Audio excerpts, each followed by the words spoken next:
Assalamu alaikum class P9th Park Study in English lecture number 4 unit number 2 in lecture number 4 we will do long question number 2 of unit number 2. We will do second half of that long question number 2. First 8 point we have read in our previous lecture, so in this lecture we will start from point number 9. Sindh should be presented कि सिंध को separated, Sindh को अलहदा कर देना चाहिए from Bombay, Bombay से to make it province, कि सिंध को बॉम्बे से अलहदा कर देना चाहिए सूबा बनाने के लिए. Next point is reforms should be introduced, reforms इस्लाहात शुड बी इंट्रोड्यूस्ड मुतारिफ़ करवानी चाहिए इन द NWFP प्रोविंस, जो कि प्रेजेंटली क्या कहलाता है खैबर पख्तूनख्वा एंड बलोचिस्तान में, ऑन द सेम लाइंस बिल्कुल उसी तरह as in the other provinces, जैसे कि दूसरे सूबों में, यानी NWFP सूबे में और बलोचिस्तान में जो इस्लाहात हैं बिल्कुल दूसरे सूबों की तरह नाफिज करनी चाहिए. Next point is Muslim should get an adequate share, कि मुसलमानों को हासिल होनी चाहिए मुनासिब हिस्सा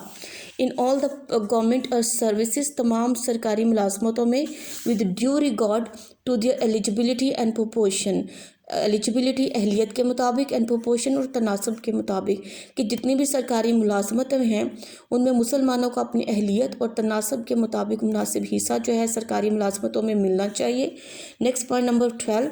मुस्लिम should get adequate safeguards, safeguard तहफ़ुज़ात, कि मुनासिब तहफ़ुज़ात जो है वो मुसलमानों को हासिल होने चाहिए for the protection of their religion, अपने मज़हब की हिफाजत करने के लिए, एंड कल्चर और सकाफ़त की, कि अपने मज़हब और सकाफ़त की हिफाजत करने के लिए मुनासिब जो है तहफ़ुज़ात मुसलमानों को हासिल होने चाहिए. मुस्लिम शुड हैव एटलीस्ट 1/3 रिप्रेजेंटेशन, कि मुसलमानों को के पास कम अज़ कम 1/3 नुमाइंदगी होनी चाहिए इन ऑल द प्रोविंसेस, तमाम सूबों में, एंड सेंट्रल मिनिस्ट्रीज़, और यानी सूबाई और मरकज़ी, जो मिनिस्ट्रीज़ कहते हैं वजारतों में,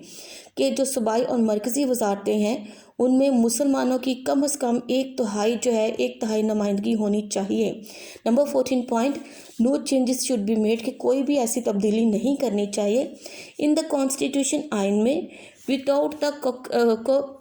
कॉन्फ्रेंस, मर्ज़ी के ख़िलाफ़ ऑफ द प्रोविंसेस, सूबों की, यानी सूबों की मर्ज़ी के ख़िलाफ़ या उनकी मर्ज़ी के बग़ैर कोई भी आइन में तब्दीली किसी किस्म की नहीं होनी चाहिए. So these are the 14 points which were presented by Quaid Azam रहमतुल्लाह अलैह, and after an analysis of the 14 point, analysis तजज़िये के बाद, कि 14 नकात के तजज़िये के बाद, which were presented by Quaid Azam Mohammad Ali Jinnah, it would not be out of place, कि ये कहना जो है वो गैर मुनासिब या नामुनासिब जो है वो नहीं होगा, कि कायद आज़म रहमतुल्लाह अलैह ने not only protected the political rights of the Muslim, कि ये कहना जो है वो बेजा नहीं होगा कि कायद आज़म रहमतुल्लाह अलैह ने ना सिर्फ जो सियासी जो हकूक़ हैं मुसलमानों की उनका तहफ़्फ़ुज़ किया, बल्कि but he also provided the structure of the constitutional reforms in India, बल्कि उन्होंने इंडिया में हिंदुस्तान में आइनी जो इस्लाहात है उसका स्ट्रक्चर, उसका ढांचा भी सबके सामने जो था वो पेश किया. So up to here is the long question number, answer of that long question number 2. So from point number 8 to point up to here, you are to learn that question by heart 8 class.